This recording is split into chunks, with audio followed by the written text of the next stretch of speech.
Hi everyone. Welcome to our group. This is our group members.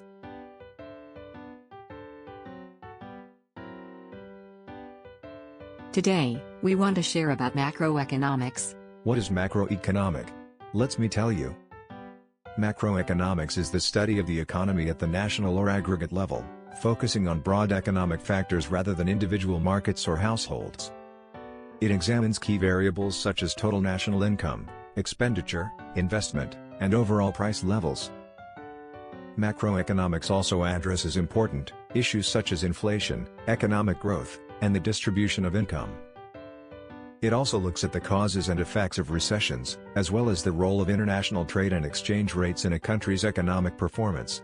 By analyzing these aggregate factors, macroeconomics helps policymakers make informed decisions to manage economic challenges, reduce unemployment, and control inflation. So, what is macroeconomic concern? There are four macroeconomic concerns, which is output growth, unemployment, inflation and interest rate. Output growth refers to an increase in economic activity, leading to more job opportunities, higher living standards, and lower unemployment. However, it tends to be cyclical, fluctuating over time, which is known as the business cycle. Second, unemployment occurs when individuals in the labor force are without work. The unemployment rate is the percentage of the labor force that is unemployed. Output growth and unemployment have an inverse relationship. When output increases, unemployment decreases, and when output decreases, unemployment rises. Inflation is the rise in the overall price level of goods and services. Not all prices increase at the same rate, but inflation reflects a general upward trend in costs. This topic will be explored further in the next chapter. Lastly, interest rates affect borrowing costs for businesses and households. Higher interest rates make borrowing more expensive, reducing demand for loans, while lower rates encourage borrowing. Central banks aim to balance high output, low unemployment, stable inflation, and manageable interest rates for a stable economy. Now, we move to components of macroeconomic. I'm excited to share to you about this topic. Macroeconomic analysis can be divided into two main parts, which is economic agents and markets in the economy. These parts are connected through interactions that help keep the economy running smoothly. Let's see, what is the economic agents and market in the economy? Firstly, economic agents are entities that play a role in economic decision-making and transactions. They can be divided into four main groups, which is households, firm, government, and foreign sector. For households, are consumers who demand goods and services. Also supply labor. They play a dual role by participating in both the goods and labor markets. Their spending decisions directly influence demand for goods and services, while their labor supply. Firms are producers of goods and services. They hire labor, invest in capital, and make production decisions based on market conditions. Firms' activities determine supply levels, pricing, and employment in the economy. Thirdly, government. The government regulates economic activity through fiscal policy, taxation and public spending, and influences monetary conditions indirectly through central banks. Governments also provide public goods and services and participate as a consumer and employer. Lastly, foreign sector. This sector includes international trade partners that engage in the exchange of goods, services, and capital. Exports and imports, along with foreign investment, link domestic economies to the global market, influencing trade balances and exchange rates. Market. Market is a second component in macroeconomy. Markets facilitate interactions between economic agents. They are categorized into three primary types, which is good and services market, labor market, and money, financial, market. Goods and services market. This is where households and firms trade consumer and capital goods. Demand and supply interactions here determine output levels and prices. Labor market. In this market, households supply labor, and firms demand it. Wage rates and employment levels are determined by the balance of supply and demand for labor. Money, financial, market. This market handles the supply and demand for money and credit. Banks, households, firms, and governments participate in this market. Interest rates, money supply, and investment decisions are key outcomes of these interactions. Let's see, what is history of macroeconomic? The history of macroeconomics traces the development of theories and practices aimed at understanding the workings of economies at a large scale, covering aggregates such as national income, unemployment, inflation, and economic growth. Here is an overview of its evolution. The U.S. economy before and during the Great Depression. In the 1920s, the U.S. economy was strong and stable. However, in late 1929, things took a major turn for the worse. Unemployment soared, production dropped, and the stock market crashed in a big way. By 1933, 13 million people were unemployed, production had fallen by half, and the unemployment rate stayed high until 1940. This period is called the Great Depression, which led to new thinking about economics. Secondly, the classical model economics is also the history of macroeconomics. Before the Great Depression, the classical model was the main way economists thought about the economy. It assumed that the labor market was always balanced.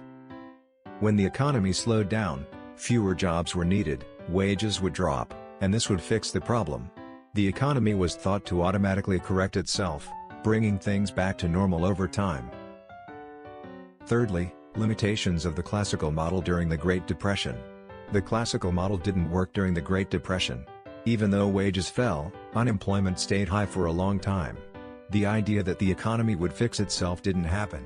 This showed that the classical model couldn't explain why unemployment lasted for so many years, leading to the need for new theories. And lastly, Keynesian economics, a new approach. John Maynard Keynes introduced a new way of thinking about economics in his 1936 book The General Theory of Employment, Interest, and Money. He disagreed with the classical view, saying that employment depends on overall demand in the economy, not just wages. He believed that wages and prices don't change fast enough during tough times, which is why unemployment can last. We move to roles of government in macroeconomics.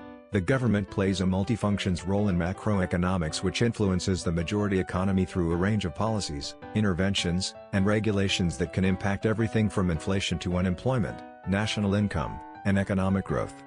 What are roles of government in macroeconomics? Firstly, monetary policy.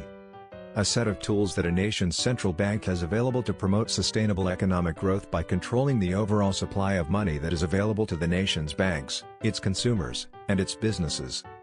Second, fiscal policy. The use of government spending and tax policies to influence economic conditions, especially macroeconomic conditions. Now, we move to unemployment.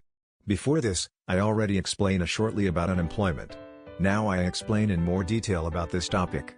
Unemployment refers to a situation in which people actively search for a job but are unable to find work. Unemployment is considered to be a key measure of the health of the economy. Unemployment also can define that someone who is 16 and 64 years old that is not working but is actively making an effort to find a job. How to know who are unemployment? The most frequently used measure of unemployment is the unemployment rate. It's calculated by dividing the number of unemployed people by the number of people in the labor force.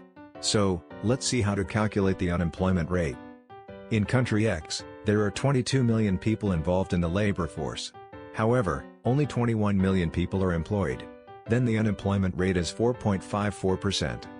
You can use this formula, unemployment rate equal to unemployment divided labor force and times 100. Now, I want to share about types of unemployment. Firstly, frictional unemployment refers to those who quit a job and look for a new one. When people voluntarily change jobs, such as to find a higher pay. This type of unemployment is usually healthy and can occur naturally in a growing economy. Secondly, structural unemployment. It describes a mismatch between the skill available workers and the jobs need to be filled. For examples, technological advances, changes in consumer demand, shifts in the economy, and industrial decline. And lastly, cyclical unemployment is a type of unemployment that occurs when the economy's business cycle causes a lack of employment. It's directly related to the level of economic activity, which tends to rise and fall instead of always rising or falling. This is examples of highest unemployment data in the world in 2024. Now, we move to inflation. In macroeconomic, inflation is the sustained increase in the price level of an economy's goods and services. It's a broad measure that's often studied in government policy debates and news stories. What is causes of inflation? Firstly, demand pull inflation, happen when aggregate demand in an economy outpaces aggregate supply. So, it will increase consumer spending due to rising incomes or government stimulus and higher business investments spurred by low interest rates. And the second cause is cost-push inflation, was happen when the cost of production increase, leading firms to raise to maintain profit margins. Which is increase in the price of raw material, examples, oil or labor costs, and supply chain disruptions that reduce the availability of goods. How to measure inflation rate? The most common measure of inflation is the annual percentage change in the CPI. Other indices, such as the Producer Price Index, PPI, and core inflation, which excludes volatile items like food and energy, are also used to gauge inflationary trends more accurately. So, this is the countries with the highest inflation rate in 2022 and 2023. I hope you enjoy with our sharing about macroeconomics. So, that's all from me as Mr. Daniel, Assistant of Group 1. Thank you listening until the end. Bye.